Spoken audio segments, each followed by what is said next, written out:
कुंभारी जिल्हा परिषद, कुंभारी पंचायत समिती आणि दोत्री पंचायत समिती असं अक्कलकोट तालुक्यामधील 3 मतदारसंघामध्ये CPMचे उमेदवार आहेत। विशेष करून कुंभारीच्या जिल्हा परिषदच्या कुमारी दोंतुल विशेष करून 8 फेब्रुवारीला तिचं लग्न आहे, तरी निवडणुकीच्या मैदानामध्ये उतरलेली आहे। BCom झालेले आहे, MComच्या परीक्षेला बसलेली आहे आणि दुसरे आमचे निरंजन नितीन हे आमचे युवकांचे आवडते त्या ठिकाणी कार्यकर्ते आहेत। यांना कुंभारी गणमध्ये यांना उभं केलेलं आहे। पूरक म्हणून योगेश कदम यांना पूरक म्हणून उभं केलेलं आहे।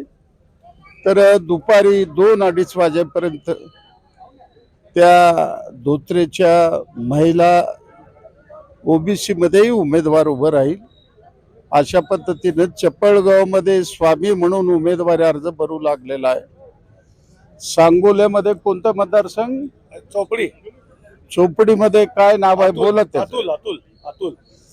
असे जिल्हा परिषद मध्ये 4 पंचायत समिती पहिल्यांदा मार्क्सवादी कम्युनिस्ट पक्ष लढत आहे।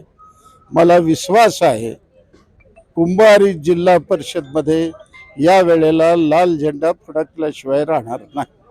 यावेळेस तुम्ही युवकांना संधी देताय का? अजेंडा ठेवून पुढचं काय नियोजन असेल किंवा पुढचं काय अजेंडा असेल? कारण का जे काम करणारे तरुण आहेत त्यांना पुढे नेण्याचं काम आम्ही करू लागलेलं आहे। गोदूताई आणि कुंभारी वसाहतीमध्ये भयंकर प्रश्न आहेत। पिण्याचं पाण्याचा प्रश्न आहे, ड्रेनेजचा प्रश्न आहे, रस्त्याचा प्रश्न आहे, रोजगाराचा प्रश्न आहे, असे अनेक प्रश्न आहेत। आणि रेनगरमध्ये अभूतपूर्व अशा पद्धतीचं 30,000 घरं आम्ही उभं करत आहे। एक आयडियल सिटी आम्हाला करण्याचा आमच्या डोक्यामध्ये विचार आहे। त्याकरता आम्ही ह्या 2 जागा त्या ठिकाणी लढत आहे आणि विश्वास आहे ग्रामीण जनता आणि शहरी जनता दोघेही आम्हाला पाठिंबा देतील आणि पक्षाचा विजय होईल।